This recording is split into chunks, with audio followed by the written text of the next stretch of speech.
Bonjour, bonsoir, balandinyo, soit des choses d'Enar TV, tu es le sous na banda kuna bino kaka bongo mo message na nzela bso bilili. Merci beaucoup na ba onyo so s'abonner sur des choses d'Enar TV. Ce qui est pour talinga mbala liboso tala kaka na sa image, so zo talanga na téléphone, ba komi s'abonner na couleur rouge, toucher wana ko s'abonner ngwana soki na ndako. Zo kaka télécommande s'abonner au talaka ba émission na biso na des choses d'Enar TV, des choses d'Enar TV ni pour ni contre, rouge comme rouge, noir comme noir. Dossier na biso ya lelo ya mpula. Mbula ebeti na tongwa lelo na Kinshasa batu ba choli bandako choli mene tokenda na ngona des choses d'Enar TV moi libanga esala biso guna bandaku Jomas Masampu benga le grand coach Cape Town South Africa esala yo bien Trésor Lukunku papa chéri na Lyon esala yo bien Elena Gracia esala yo bien Héritier Kakonde Cape Town South Africa Japon toujours esala yo bien côté ozwami Madalena Mada esala yo bien Mbuta Kabengele na Liban Sifa esala yo bien Maria Wale ça et ça là yo propre Iget isse ça et ça là yo propre moi si Pembe moi si Mondele Abigail Ndombele Saint-Etienne totake dossier yoka ya Mbula na Kinshasa Mbula Luka obenga na famille na Kinshasa oyeba soki baza bien parce que Mbula oyo eponi place te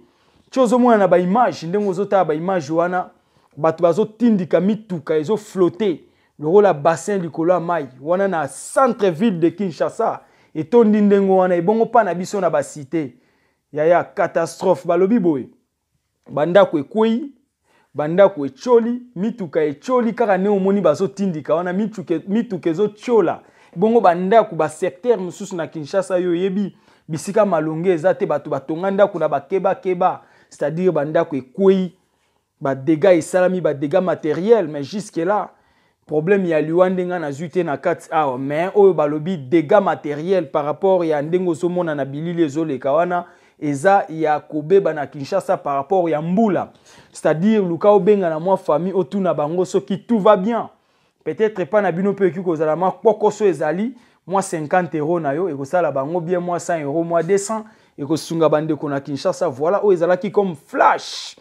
na journée ya lelo yango wana vraiment mbula ebeti na ndenge ya kafu na Kinshasa bandako echoli ba magasin echoli ba bureau echoli biloko echoli mituke echoli c'est-à-dire événement tantôt pas na bino pe mai mbala msu ekotaki po eponite talaka na centre ville ndenge sali bongo biso na ba cité voilà to ebimboka na biso ndenge zalaka luka obenga papa na mama otuna bango soki bazali en bonne santé ko sala bien ce qui oppose na ba information numéro des choses d'Enar TV ngona gravé car ndete OK nango tindela biso ba information tindela biso ba image ba preuve tindela biso ba photo ba preuve benga biso yebisa biso ba événement vrai tolobela ngona des choses d'Enar TV ko bosa na kate na suka image kotala partager pesa pe bande ko mususu batala ba yeba problème nini leki na Kinshasa okoki pe ko informer mutu o ayeba kité merci beaucoup ezalaki ya bino humble serviteur l'homme de bonne foi tokutani na émission ezali koya merci